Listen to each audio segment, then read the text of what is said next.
एक बार की बात है, एक बड़ा ही सुंदर राज्य था। उस राज्य में बस शेर ही शेर रहते थे। वह सभी शेर सोने के बने थे। उनका राजा एक विशाल गोल्डन लायन था। वह जादुई शक्तियों वाला था और बहुत ही ताकतवर था। उसकी ताकत इतनी थी कि उसका कोई मुकाबला नहीं कर पाता था। वहीं एक शैतान जादूगर भी रहता था। वह उस गोल्डन लायन की शक्तियों को छीनकर पूरी दुनिया पर अपनी हुकूमत चलाना चाहता था।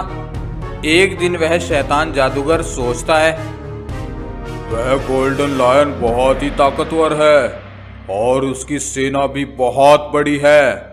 मुझे भी उसके जैसी ही एक सेना बनानी होगी, तभी मैं उसकी शक्तियां छीन पाऊंगा। अब वह सेना बनाने के लिए पृथ्वी पर आता है और एक जंगल में कई सारे शेर एक साथ अपना भोजन कर रहे होते हैं। तभी वहां पर वह जादूगर पहुंच जाता है। वह जादूगर उन सभी शेर के ऊपर अपनी जादुई शक्ति का इस्तेमाल करता है और उन सभी शेर को अपना गुलाम बना लेता है और फिर वह उन सभी को लेकर वहां से गायब हो जाता है और अपनी दुनिया में पहुंच जाता है। फिर वह सभी शेरों को शैतानी शक्तियां देकर ज़ॉम्बी शेर बना देता है। हा, अब मैं ऐसे ही एक एक करके पृथ्वी से शेरों को उठा लाऊंगा और एक बड़ी सेना बनाकर उस गोल्डन लायन को मारकर उसकी सारी शक्तियां छीन लूंगा। हा। उधर वह जादूगर अपनी दुनिया में पहुंच जाता है। हा। अब मेरे पास बहुत बड़ी सेना हो गई है। अब मैं उस गोल्डन लायन को हरा सकता हूँ। मैं आ रहा हूँ गोल्डन लायन। वहीं पृथ्वी के एक जंगल में एक शेर और बाघ मानव रहते थे। वह दोनों बहुत ही अच्छे दोस्त थे। दोनों जंगल में एक साथ घूमते थे। बाघ मानव शेर की पीठ पर बैठकर सवारी करता था और दोनों बहुत ही खुश थे। बाघ मानव जादुई शक्तियों वाला था, लेकिन उसे इस बात का जरा भी घमंड नहीं था। एक दिन शेर अकेला ही शिकार पर निकला होता है कि वह शैतान जादूगर उसी जंगल में आ जाता है और उस शेर को अपना गुलाम बनाकर वहां से ले जाता है। ये सब एक बकरी देख लेती है। वह भागी भागी बाघ मानव के पास जाती है। सुनो बाघ मानव, एक शैतान जादूगर महाराज शेर को पकड़कर अपने साथ ले गया है। क्या कहा? उस जादूगर की इतनी हिम्मत कि वह मेरे दोस्त शेर को पकड़कर ले गया। मैं उसे जिंदा नहीं छोड़ूंगा। फिर वह शैतान जादूगर अपनी सेना के साथ गोल्डन लायन की दुनिया में पहुंच जाता है।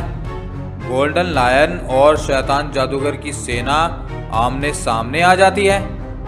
उधर पृथ्वी लोक पर वह बाघ मानव अपनी शक्तियों से सब माजरा जान लेता है। अरे मेरे दोस्त शेर की जान खतरे में है, मुझे जल्दी से जाना होगा। उधर गोल्डन लायन और शैतान जादूगर की सेना में लड़ाई होने लगती है। वह शैतान जादूगर बहुत ज्यादा शक्तिशाली हो गया था और वह और उसकी सेना गोल्डन लायन और उसकी सेना को कैद कर लेते हैं।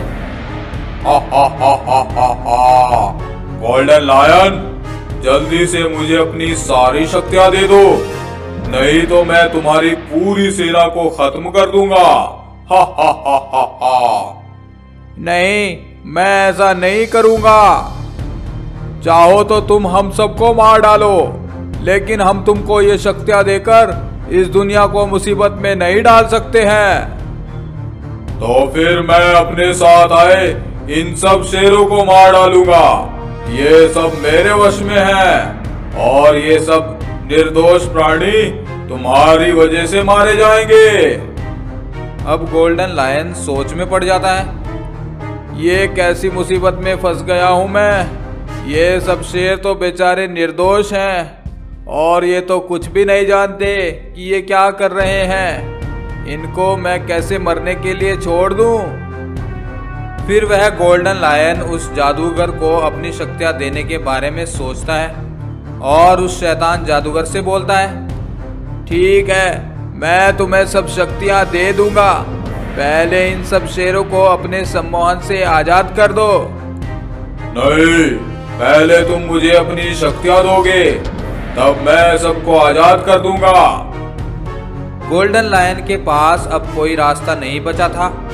वह शैतान जादूगर की बात मान लेता है और जैसे ही वह अपनी शक्तियां उस जादूगर को देने लगता है, वह बाघ मानव वहां पर पहुंच जाता है और अपनी शक्तियों से उस जादूगर को कैद कर देता है। उसके कैद होते ही सभी शेर उसके सम्मोहन से आज़ाद हो जाते हैं और गोल्डन लायन और उसकी सेना को भी वह बाघ मानव आज़ाद कर देता है।